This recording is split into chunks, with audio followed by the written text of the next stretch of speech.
ಮಂಡ್ಯದ ಮೋದಿ ಅಂದ್ರೆ ಅದು ಚಾಲೆಂಜಿಂಗ್ ಸ್ಟಾರ್ ದರ್ಶನ್.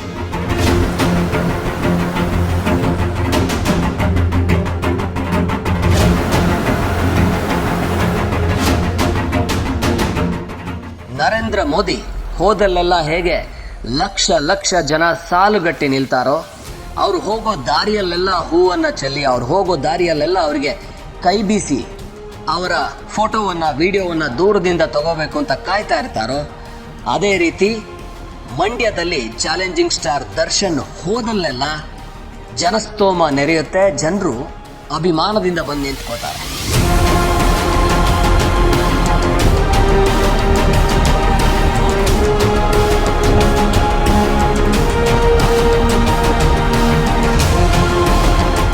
ಹಾಗಾಗಿ ಮಂಡ್ಯದ ಮೋದಿ ಚಾಲೆಂಜಿಂಗ್ ಸ್ಟಾರ್ ದರ್ಶನ್ ಈಗ ಮಂಡ್ಯ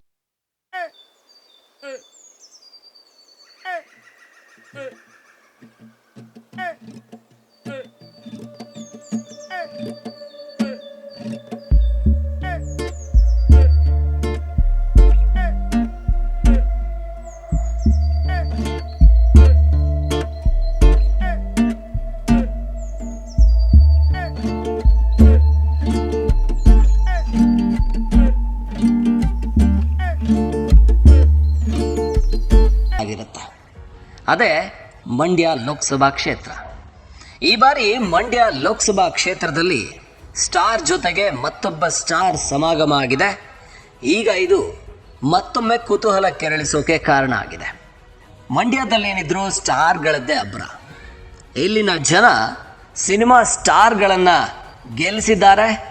ಹಾಗೆ ಸಿನಿಮಾ ಕ್ಷೇತ್ರಕ್ಕೆ ಮಂಡ್ಯದ ಕೊಡುಗೆ ದೊಡ್ಡದಿದೆ. ಮಂಡ್ಯ ಅಂದರೆ ಸಿನಿಮಾವನ್ನು ಪ್ರೀತಿಸುವಂಥ ದೊಡ್ಡ ವರ್ಗ ಇರುವಂತಹ ಒಂದು ಜಿಲ್ಲೆ, ಕ್ಷೇತ್ರ.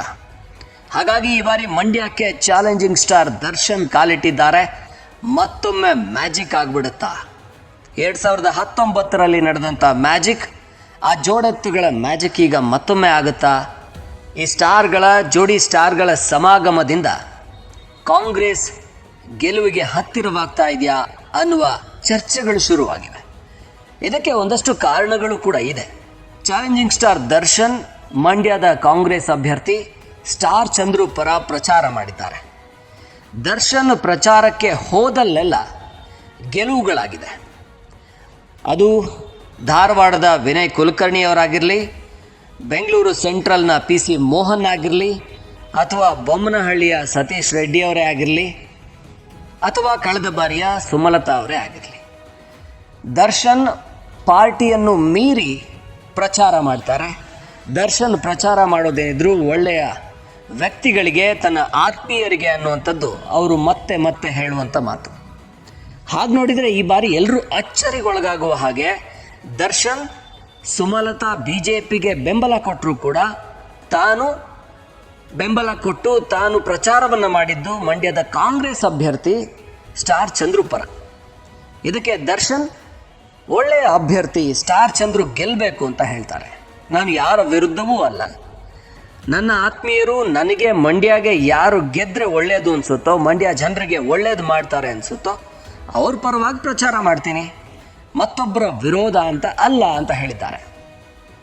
ಹಾಗೆಯೇ ದರ್ಶನ್ ನಿನ್ನೆ ಮಳವಳ್ಳಿಯಲ್ಲಿ ಪ್ರಚಾರಕ್ಕಿಳಿದಾಗಲೇ ಭರ್ಜರಿ ಮಳೆ ಕೂಡ ಆಗಿದೆ.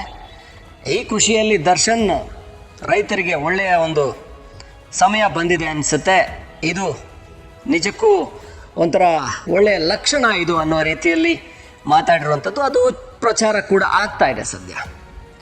ಆದರೆ 2019ರ ಚುನಾವಣೆಯನ್ನೇ ನೋಡೋದಾದರೆ ದರ್ಶನ್ಗೆ ಅಷ್ಟು ಶಕ್ತಿ ಇದೆಯಾ ಅಂದರೆ HD ಕುಮಾರಸ್ವಾಮಿ ಅಂತ ರಾಜ್ಯದ ಮಾಜಿ ಮುಖ್ಯಮಂತ್ರಿ, ಹಾಗೆಯೇ ಒಕ್ಕಲಿಗ ಸಮುದಾಯದ ನಾಯಕರಾಗಿರುವಂಥ ಕುಮಾರಸ್ವಾಮಿಯ ವಿರುದ್ಧ ಅಂದರೆ ಅವರ ಬದಲಿಗೆ ಇನ್ನೊಬ್ಬರಿಗೆ ಪ್ರಚಾರ ಮಾಡಿ ಮತವನ್ನು ಗಳಿಸಿಕೊಳ್ಳುವಷ್ಟು ಪ್ರಭಾವಿನ ದರ್ಶನ್ ಅಂದರೆ ಖಂಡಿತ ದರ್ಶನ್ ಪ್ರಭಾವ ಕೂಡ ದೊಡ್ಡದಿದೆ ಅನ್ನೋದರಲ್ಲಿ ಅನುಮಾನವೇ ಬೇಡ. 2019ರ ಲೋಕಸಭಾ ಚುನಾವಣೆಯಲ್ಲಿ ದರ್ಶನ್ ಮಂಡ್ಯದ 7 ಕ್ಷೇತ್ರಗಳನ್ನು ಸುತ್ತಾಡ್ತಾರೆ. 7 ಕ್ಷೇತ್ರಗಳಲ್ಲಿ ಕೂಡ ದರ್ಶನ್ ಹೋದಲ್ಲೆಲ್ಲ ಜನ ಜಾತ್ರೆ, ಜನ ಸಾಗರ. ದರ್ಶನ್ ಹೋದರೆ ಸಾಕು ಸಾವಿರ ಸಂಖ್ಯೆಯಲ್ಲಿ ಯುವಕರು, ಮಕ್ಕಳು, ಮುದುಕರು, ಹೆಣ್ಮಕ್ಳು ಅನ್ನದೆ ಎಲ್ಲರೂ ಕೂಡ ಸೇರ್ಕೊಳ್ತಾ ಇದ್ರು. ದರ್ಶನ್ ಈಗ ಕೂಡ ಅದು ಮಂಡ್ಯ ಅಂತಲ್ಲ, ಕರ್ನಾಟಕದ ಯಾವ ಭಾಗಕ್ಕೆ ಹೋದರೂ ಕೂಡ ಅಲ್ಲಿ ಅವರಿಗಾಗಿ ಸೇರುವಂಥ ಅಭಿಮಾನಿಗಳು ಸಾವಿರ ಲಕ್ಷದ ಲೆಕ್ಕದಲ್ಲಿ ಇರ್ತಾರೆ. ಅದರಲ್ಲೂ ಮಂಡ್ಯದಲ್ಲಂತೂ ದರ್ಶನ್ ಅಂದರೆ ಅವ್ರು ಹೇಳಿದ್ದನ್ನು ಚಾಚೂ ತಪ್ಪದೆ ಮಾಡುವಂಥ ಒಂದು ದೊಡ್ಡ ವರ್ಗ ಇದೆ. ಹಾಗಾಗಿ ದರ್ಶನ್ ಅವರು ಮಂಡ್ಯದಲ್ಲಿ ಪ್ರಚಾರಕ್ಕಿಳಿದ ನಂತರ ರಾಜಕೀಯ ಲೆಕ್ಕಾಚಾರಗಳು ಬದಲಾಗುವಂಥ ಲಕ್ಷಣ ಇದೆ. ಕಳೆದ ಬಾರಿ ಸುಮಲತಾ ಅವರು ನಿಖಿಲ್ ಕುಮಾರಸ್ವಾಮಿ ವಿರುದ್ಧ ಒಂದು 5-10 ಸಾವಿರ, ಹೆಚ್ಚು ಅಂದರೆ 15-20 ಸಾವಿರ ಮತಗಳ ಅಂತರದಿಂದ ಗೆಲ್ಲಬಹುದು ಅಂತ ನಿರೀಕ್ಷೆ ಮಾಡ್ತಾಯಿದ್ರು, ಅಂತ ಚರ್ಚೆ ಮಾಡ್ತಾಯಿದ್ರು ಎಲ್ಲ ರಾಜಕೀಯ ವಿಶ್ಲೇಷಕರು. ಏನೇ ಇದ್ದರೂ ಕೂಡ ಅಂತರ ಒಂದು 25,000 ಒಳಗಿರುತ್ತೆ ಅಂತ. ಆದರೆ ಆ ಅಂತರ 1,25,000 ಹೋಯಿತು ಅಂದರೆ ಅದರ ಅರ್ಥ ಅಲ್ಲಿ ಈ ಜೋಡೆತ್ತುಗಳ ಕಮಾಲಿತ್ತು. ಅದರಲ್ಲೂ ಕೂಡ ದರ್ಶನ್ ಅಂದರೆ ಮಂಡ್ಯದ ಜನರ ಪ್ರೀತಿ ಅದು ಬೇರೆನೆ. ಅಂಬರೀಷ್ ನಂತರ ಮಂಡ್ಯ ಜನ ಅಷ್ಟು ಪ್ರೀತಿಯನ್ನು ಯಾರಿಗಾದರೂ ಕೊಟ್ಟಿದ್ರೆ ಅದು ದರ್ಶನ್ ಅವ್ರಿಗೆ ಮಾತ್ರ. ಇನ್ನು ದರ್ಶನ್ ಮಂಡ್ಯ ಅನ್ನೋ ಹೆಸರಲ್ಲಿ ಸಿನಿಮಾ ಕೂಡ ಮಾಡಿದ್ದಾರೆ. ದರ್ಶನ್ ಹೋದಲ್ಲೆಲ್ಲ ಅವರಿಗೋಸ್ಕರ ಯುವಕರಂತೂ ಊಟ ನೀರು ಬಿಟ್ಟು ಅವರ ಹಿಂದೆ ಸುತ್ತಾಡ್ತಾರೆ.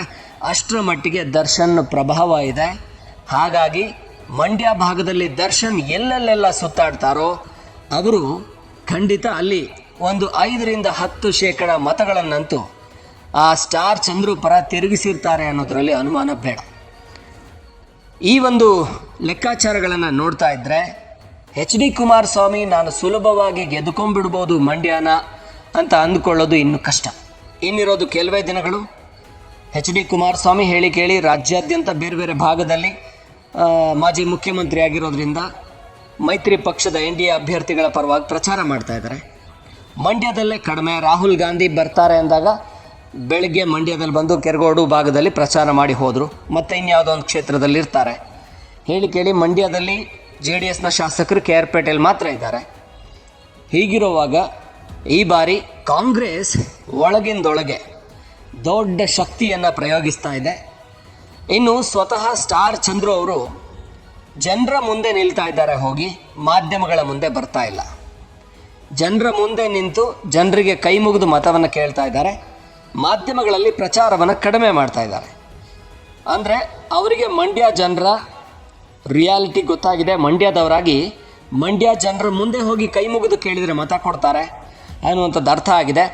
ಹಾಗಾಗಿ ಇವರು ಜಾಸ್ತಿ ಯಾವುದೋ ಒಂದು ವಾಹನದಲ್ಲಿ ರೋಡ್ ಶೋ ರೀತಿ ಮಾಡೋದಕ್ಕಿಂತ ಮನೆಗೆ ಹೋಗಿ ಹಳ್ಳಿಗೆ ಹೋಗಿ ಪಂಚಾಯತಿಗೆ ಹೋಗಿ ಕೈ ಮುಗಿದು ನಿಂತ್ಕೊಳ್ತಾ ಇದ್ದಾರೆ.